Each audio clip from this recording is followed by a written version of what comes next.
Welcome back to the Draft Utopia NFL Digest Thanksgiving recap. Did you enjoy Thanksgiving? Hope you gobbled down that turkey. Let's jump into some Week 12 action. Make sure to congratulate the North Allegheny Tigers for a third consecutive title in the Whitfield playoffs. We pick it off with the Houston Texans and the Detroit Lions. 1:55 left in the fourth quarter. Game tied at 31. Stafford fired a strike by flicking a pass like a paper football through short and medium passes. Pettigrew covered on first down, and then he drops a critical pass, puts the Lions at field goal range. Houston's weakness lied at safety, and I dislike how Pettigrew failed to catch some passes in the clutch. Scheffler compensates for this by converting a critical third down. 2nd and 10, there was 1 minute left, tied at 31. Stafford throws an incompletion after being pressured by J.J. Watt. 3rd and 10, 56 seconds left. Daniel Manning applies excellent zone coverage, and Calvin Johnson, forcing the Lions to punt with 48 seconds left. Back-to-back overtime for the Texans after their narrow win over the Jacksonville Jaguars. The Justin Forsett touchdown, which was a controversial play, really bailed the Texans out. 9:43 left in overtime. Texans had a chance to win on 4th and 16. 51-yard kick. Field goal is no good. Texans get the ball back with 8 minutes and 30 seconds left in overtime. Kyle Van Bosch drops an easy pick, Sue generating pressure on Schaub. That was one of the keys in this matchup. And Ndamukong Suh constantly applying pressure on Texans quarterback Matt Schaub in this contest. Lions would miss a field goal, and then the right upright says up yours to Jason Hanson, the Detroit Lions kicker. Detroit fails to capitalize. That leads to Houston gaining a chance to score on the field goal. Texans win. They are now 10-1 with 5 games left, controlling their own destiny in the AFC.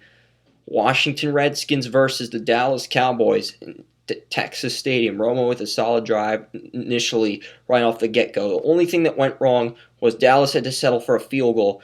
Robert Griffin III, 20 for 28, 311 passing yards, 4 passing touchdowns, and 1 interception. Despite throwing for 404 passing yards, Romo's turnovers limit Dallas.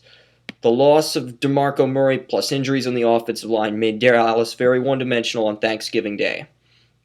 Washington wins, and both NFC East squads sit at 5-6. New England Patriots versus the New York Jets. New England scores 35 unanswered points in the second quarter. They just demolished the New York Jets. Poor play and turnovers by the Jets limit their ability to make plays happen. Pats win 49-19, and I'm literally speechless. All the road teams win on Thanksgiving Day, which is really an incredible feat if you think about it. Minnesota Vikings versus Chicago Bears. Got a lot of games to cover. Bears win this game 28-10 and dominate statistically. Oakland Raiders versus the Cincinnati Bengals. Cincinnati's offense was clicking on all cylinders in this 34-10 to win over the Oakland Raiders. Andy Dalton, 16 for 30, 210 passing yards, 3 passing touchdowns, no interceptions. Ben Jarvis, Green Ellis, 19 carries, 129 rushing yards, 1 rushing touchdown.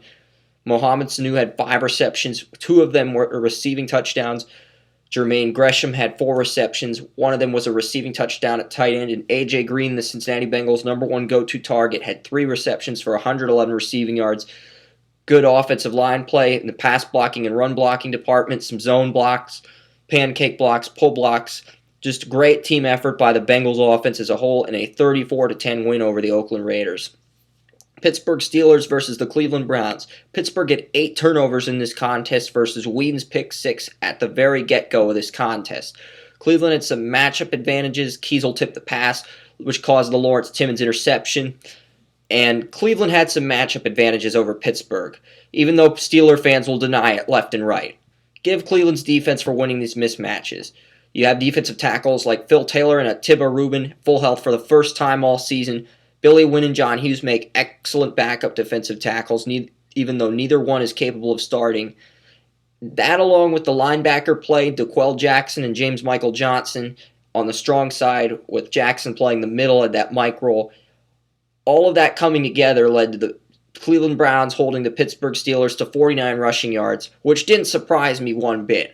People are going to say, oh, the Steelers fumbled on the run, the 2 Rashard Mendenhall fumbles, the 3 fumbles that resulted in turnovers, the 3 Charlie Batch interceptions. You can make excuses, but this is a quality Cleveland Browns defense. You got players like TJ Ward, Joe Hayden, Usama Young, and Sheldon Brown in the secondary. This is a very underrated defense. It's the offense that doesn't play up to par. And Cleveland got the defensive help that they needed. You look at Marcus Gilbert was out, Willie Colon, David DeCastro were out, Mike Adams got injured in this game at right tackle. So they didn't have Roethlisberger or Leftwich. Charlie Batch had to start, and this was really a brutal day for Steeler fans. Cleveland had the perfect defensive game plan in their win over Pittsburgh, 20-14, as the Browns defeat Pittsburgh for a first time in a long time. Buffalo Bills versus the Indianapolis Colts. 2012 third-round pick T.Y. Hilton won this game for the Colts. Hilton had a 75-yard punt return for a touchdown, and then a 8-yard passing touchdown courtesy of Andrew Luck. You look at how the Colts won this game with Hilton getting 14 points to put the Indianapolis Colts over the top. It was a very impressive win for the Colts. Tennessee Titans versus the Jacksonville Jaguars. Both Jake Locker and Chad Henne threw for 261 passing yards. What was the main difference in this contest? Locker threw one interception, one touchdown and two interceptions. Henne threw two touchdowns, one interception. Let me repeat that. Jake Locker threw one touchdown and two interceptions. Chad Henne threw two touchdowns, one interception.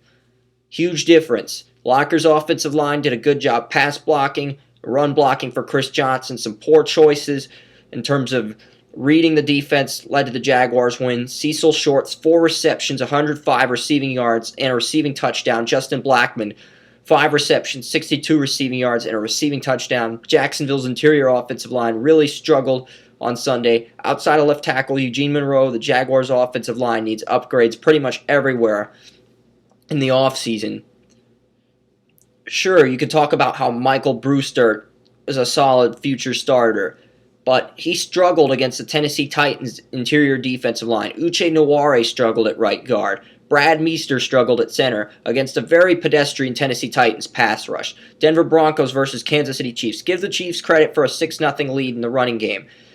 Denver gets a 7-6 lead. Kansas City gets a field goal. Then Denver scores on the Demaryius Thomas touchdown, which gives them a 14-9 lead. Denver would win 17-9. Kansas City Chiefs sit at 1-10 with an NFL worst record. Seattle Seahawks and Miami Dolphins.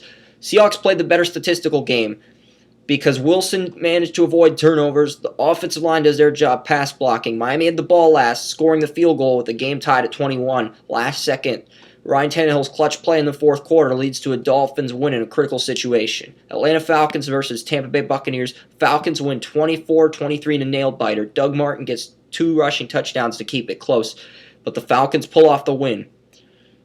Baltimore Ravens versus the San Diego Chargers. The Chargers led 10-0 at halftime. It was 10-3 after 3 quarters. San Diego makes it 13-3. Ravens would respond with a touchdown, making it 13-10 as Joe Flacco connects with Dennis Pitta. Jason Tucker gets the last-second field goal. Overtime, it would keep going back and forth. Neither team would be able to get anything done. In the end, Tucker gets a field goal, and the Ravens win to go to 9-2. Norv Turner coughs up a lead once again and is shocked in disbelief. It's just been extremely rough for the San Diego Chargers all season. St. Louis Rams versus Arizona Cardinals. Ryan Lindley, 300 passing yards, but he also threw 0 touchdowns and 4 interceptions. That was a huge difference in the 31-17 win that the Rams generate over the Arizona Cardinals. San Francisco would play the New Orleans Saints, but let's point out that the Rams sweep the Cardinals. 31-21 win. Colin Kaepernick dominates for the second week in a row. 2-0 as a starter now, and it's safe to say that Kaepernick's the guy in San Francisco, if you ask me.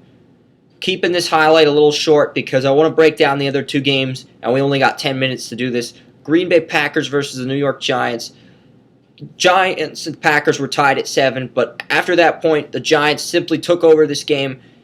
Green Bay never stood a chance. Eli Manning, 16 for 30, 249 passing yards, 3 touchdowns, no picks. Giants had outstanding pass blocking overall in this contest. Some good run blocking, zone blocking as well. Overall blocking, it was excellent. The bottom line is the Packers were depleted with injuries at offensive line, linebacker, safety. Green Bay just never stood a chance. And Aaron Rodgers needs to shave off the Super Mario mustache because it's a huge team distraction. Giants get the critical W to put themselves at 7-4. Carolina Panthers, Philadelphia Eagles. Panthers up 24-22 in the fourth quarter. They miss an extra point, making it 30-22. Eagles commit 3rd turnover on a kick return to give the Panthers the ball. Cam Newton, the Panthers win. 2 passing touchdowns, 2 rushing touchdowns, no picks for Newton. Panthers win. North Allegheny class of 2009.